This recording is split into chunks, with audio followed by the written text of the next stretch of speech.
Hi everyone, welcome. That was a lot of hands.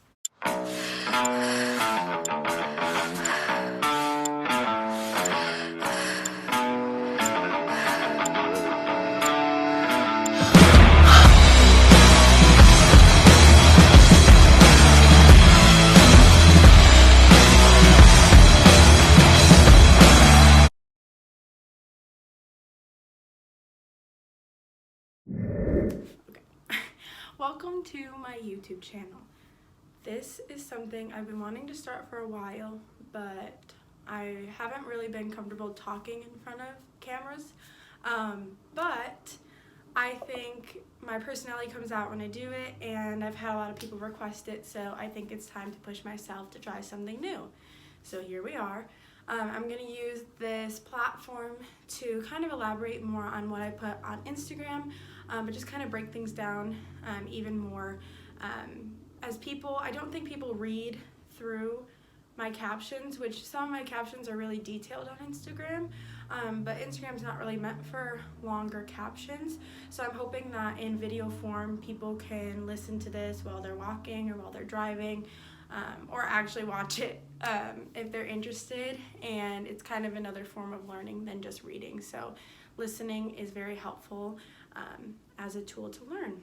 So a little bit about me, if you don't follow my Instagram or you don't know me, I am a junior at Grand Canyon University. I'm studying for my bachelor's in exercise science, sports performance.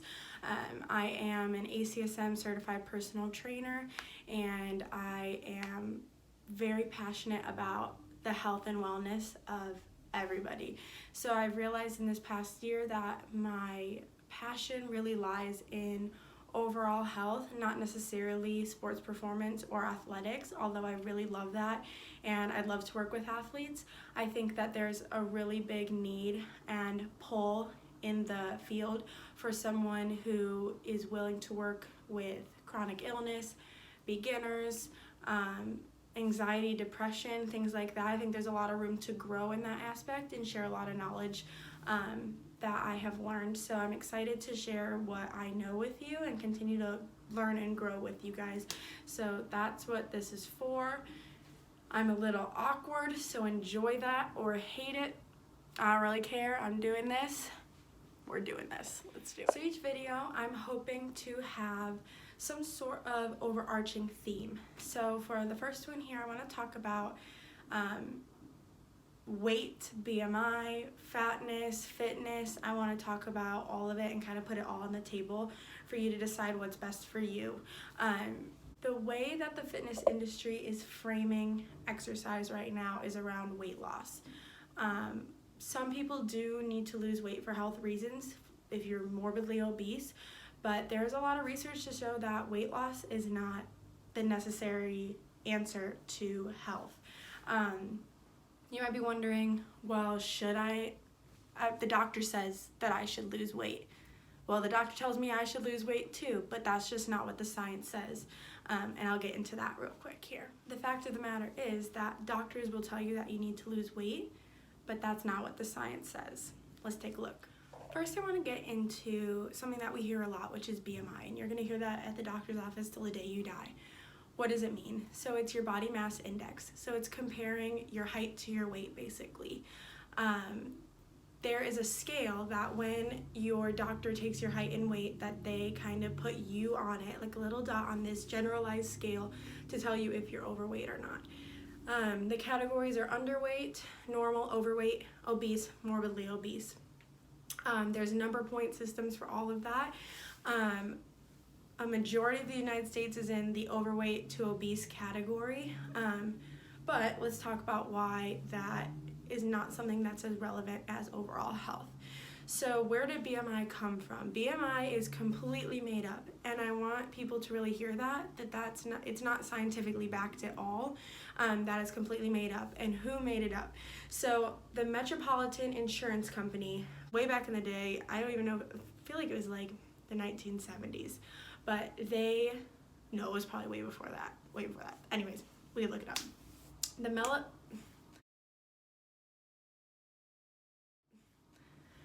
Metropolitan insurance company created this BMI scale based off of their clients and customers who lived the longest and what their heights were and weights. So in the actual study itself, it found that women between the heights of 5'3" and 5'6" lived the longest at 185 to 194 pounds. Interesting, because me as a 5'4" female being 155 pounds is told that I'm overweight. However, I'm actually under the weight that is supposedly supposed to live the longest. So that weight, 185 to 194, is in the obese category for BMI for a 5'3" to 5'6" woman. Why, if that is the healthiest that people are to live the longest, is in that weight range, do we tell women that they need to be in an underweight position in their body? So there's no answer to that, honestly. No one really knows why the Metropolitan insurance company decided to lower the weight for women and men. The weight that they line up with the numbers is a lot lower than actually the research shows it should be. So that's something to keep in mind when you're at the doctor and your doctor tells you that you're overweight, you need to lose weight. So just keep in mind that, do I actually need to lose weight, or do I need to work on my fitness level? Do I need to work on lowering my blood pressure, watch my heart rate, what I'm eating, those kind of things? It's actually more beneficial to change your lifestyle than to completely change your eating routine and lose a bunch of weight. And we'll talk about that. Let's talk about why you should not lose weight. Or not intentionally try to lose weight, or a lot of weight, at least. Losing some weight if you are walking a lot or you're starting to become more active is okay, but I'm talking more on the extreme case of wanting to drop 30, 40 pounds, even 20 pounds sometimes. We'll talk about why that's not ideal in some cases and even most cases. So I believe the statistic is around 90%. I could be wrong, but it's very close to that 90% of people who lose weight gain it all back or even more. Let that sink in. 90%, or around that number, of people that lose weight gain it all back or more. So why would you even try to lose weight? Obviously there are cases that people can successfully keep the weight off, but for the general population, you will, sad to say, probably gain all the weight back throughout your life. I want to talk about a Japanese study that I talked about in one of my weight management classes. So this Japanese study was done in 2002 on 5 Japanese women. So these 5 women were coached through 2 weight cycles. So weight cycles are a series of losing weight pretty rapidly, low-calorie diet, a lot of exercise, trying to lose that weight.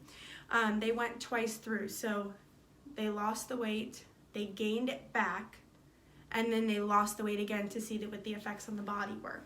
So the research, the scientists conducting the research found that the women ended up gaining all their weight back after the second weight cycle as well.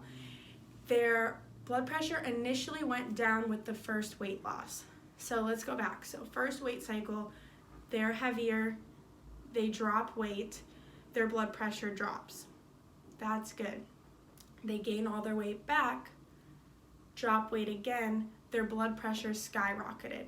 So we actually had an increase of blood pressure at the end of the day with weight loss, weight gain in a yo-yo fashion. A lot of times they'll call it yo-yo dieting, where you're going to gain weight, lose weight, gain weight, lose weight. And we'll talk about why that's a negative thing for your body, but we'll get to that later. So these women gained weight, lost weight, gained weight and lost weight, and ended up having an increase in blood pressure. And that's bad because that increase in blood pressure can lead to so many cardiovascular diseases, stroke, heart disease, heart attack, pulmonary artery disease. We can get into everything that is negative for, but you should know high blood pressure, not good. And that was all caused from weight loss. The women didn't have high blood pressure initially. The weight loss and weight gain continuously up and down is what caused it to go up. So now let's talk about, or let's go back to when your doctor tells you you need to lose weight because your BMI is in the overweight obese category. So you lose all this weight. Then you gain it all back. And all of a sudden you have high blood pressure. Your doctor's going to tell you to lose weight again because that's what the medical field's going to tell you.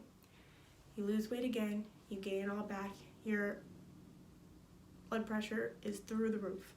All of a sudden you have other heart issues, other cardiovascular issues altogether, other body issues, can of worms opened.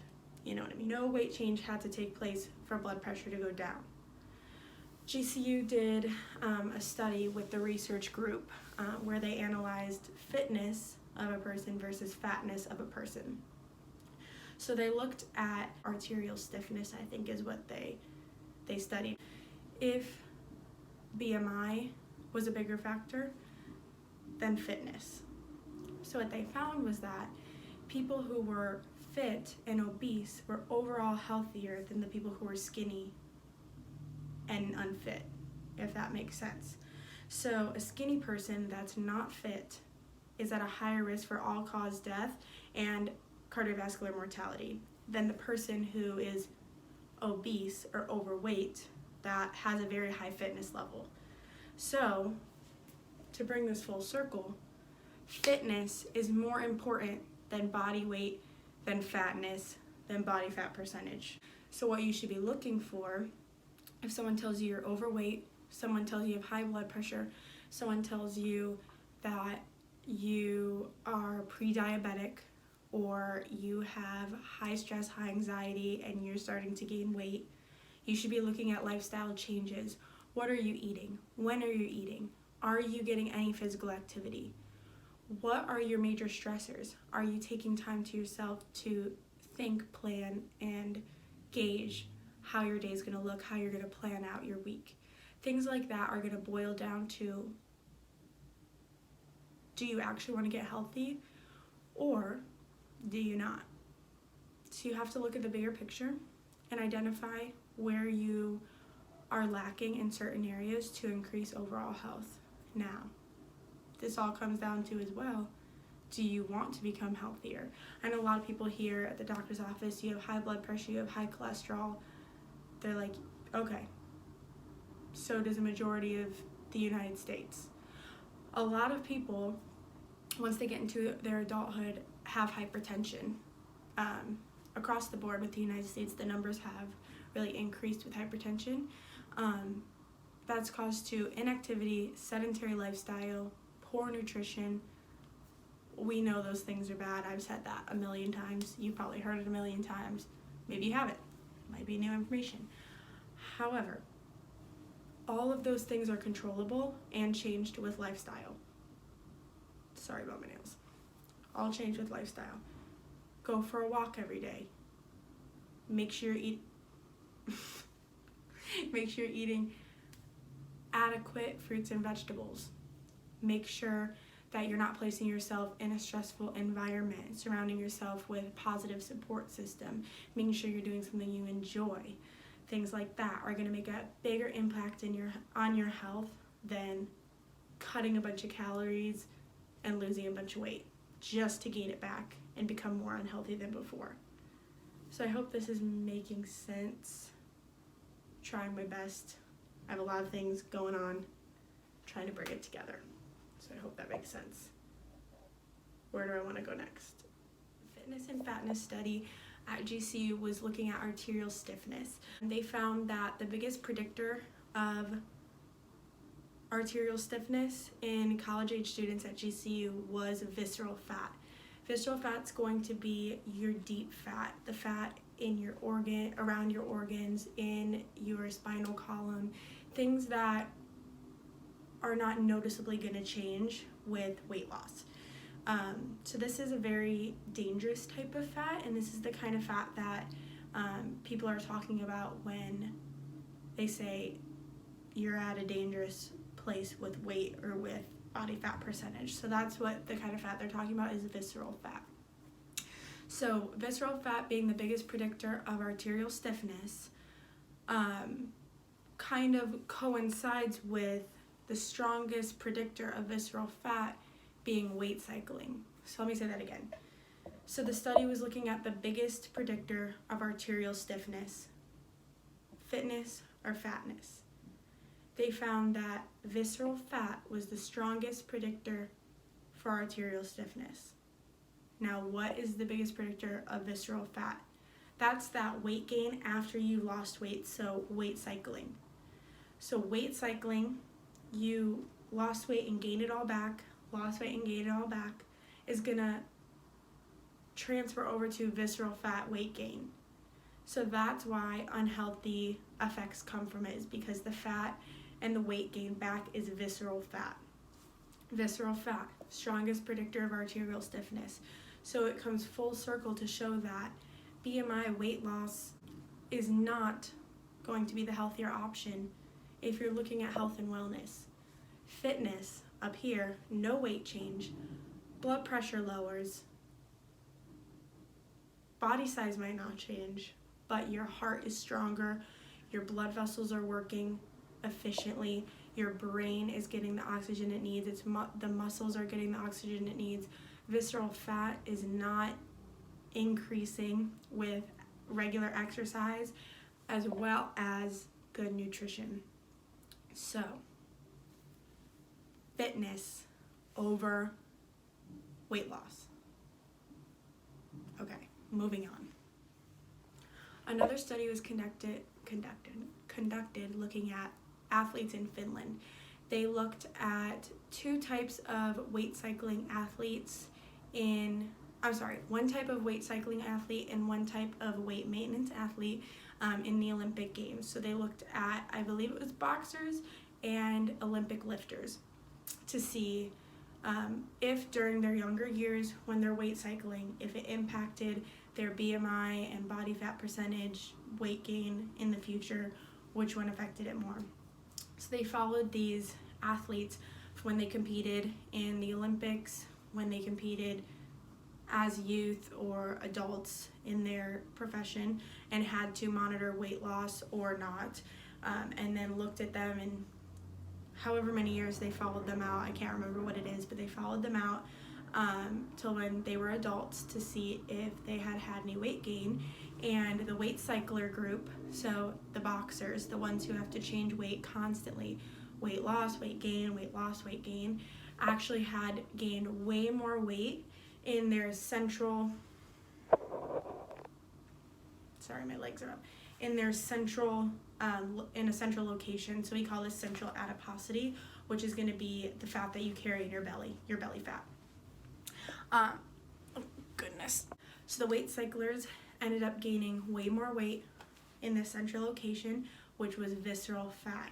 So why is that important? So weight cycling plays a huge factor in where you gain your fat back or your weight back, what comes back and what is being burned in each cycle. So when you lose weight, you are actually losing primarily muscle and bone. When you gain weight back, it's primarily visceral fat, which is unfortunate, but it's true. So when you gain that weight back, now you have visceral fat in your central adiposity, which is going to raise you for risk of cardiovascular disease, overall chronic illness. But why is that? The visceral fat only goes to the portal vein. Then comes fatty liver, which then proceeds to the disease process because of inflammation of the body. So let's backtrack now and review. You lose weight, you gain weight, you lose weight, you gain it again. You are basically creating a stressful environment on the body with the new introduction of more visceral fat. So visceral fat is disrupting your system, causing fatty liver, causing your body to become inflamed, creating basically a gateway for you to have a chronic illness. This is all to say that my clients, anyone who has poor body image or is struggling with wanting to lose weight and things like that, I want you to take into consideration and view this as a perspective of what do you really want? Do you want a physique or do you want health? What are your goals? If you work with me, we're gonna pick and evaluate goals based on your true values. So what do you really want out of this, and what kind of goal can we create to get you there? If you want extreme weight loss and you want a physique change, I will tell you all the risks and things that come with it, but if it's something that you really want, I'll work with you on it. Same thing if you want to use a diet or something like that. I don't like diets, however, I will give you the knowledge that I have, and I'll provide resources for you to do it safely or safer than if you don't have it. However, I will let you know the risks and things like that, as well as alternatives. I just want you to know that you might be told that you need to lose weight, you need to change your body size, and you can change your lifestyle without changing your body. You can change your health status without changing your body. It's possible, and it's healthy, and it's going to create a better relationship with life, with yourself, with food, with others, by being fulfilled internally. Where was I going? If you are still considering weight loss or a weight-focused program, I want to encourage you to do your research. There's a bunch of diets out there right now: keto, paleo, DASH, I don't know what else they do, but cutting out calories, very low calorie diet, the Ornish diet, all kinds of stuff. Vegan, vegetarian, depending on what your goals are, your values, things like that. Some of them might line up with you better, but you might be wondering, what's the best diet to do to lose weight? And the best diet is going to be the one that you're going to follow. A teacher that I had always said that the best diet is proven to be the one that you will follow. If you're going to follow the keto diet religiously for the rest of your life, then that's the diet for you. If you're going to be vegan the rest of your life, then that's the diet for you. However, the moment that you stop the keto diet, you are going to gain weight.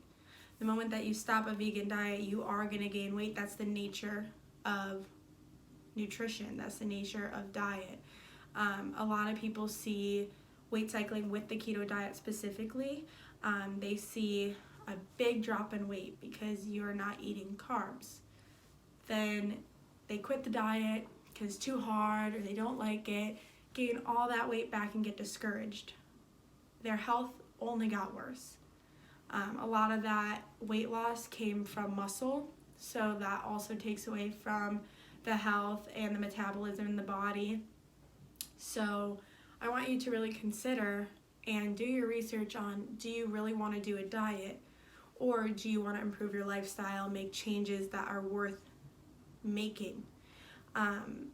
If you are considering losing weight but you don't want to do a diet, but you know you have to be in a caloric deficit, one of the best places to start is just cutting out any extra calories that you don't really need. If you are drinking a soda, I say pop. I am from the Midwest and I say pop. I have never said soda in my life.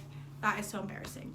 If you have a pop every single night before bed, maybe you cut that out. Or if you have one with dinner every single day, you cut that out. Maybe you have a couple candies here and there. Maybe you don't and you stop. Little things like that are going to make a huge difference. Pumping water, being hydrated constantly, including fruits and veggies with every meal that you eat is a huge factor in weight loss. So there's multiple ways to do it. There's a lot of things to make possible for yourself that don't include crazy weight loss diets, crazy changes in caloric intake and expenditure. We can make it possible for you. If you have questions, but I do want to encourage you to lead with your values, lead with health in mind and not physique, lead with the research and the knowledge that you can find. Don't always believe what you see, and trust your body. If your body is feeling low in energy, or you're feeling a lot of bloating, or you're feeling brain fog, or you're feeling like you just can't focus and you've changed your diet, could be a huge indicator that you're not getting healthier by doing this. So keep an eye on your body, listen to your body, and fuel your body. That's where you're going to find the best results for long-term health, and that's what my goal is health. Health and wellness, not weight loss and physique. So I guess that comes full circle to a little bit more about me, but I am here for your health and your long-term wellness so that you can have a family, a healthy family, and you can live long and a fulfilling life because you ate healthy and you stayed active and you love yourself and you love your body and you love what you can do with it. So that's all. See you next time.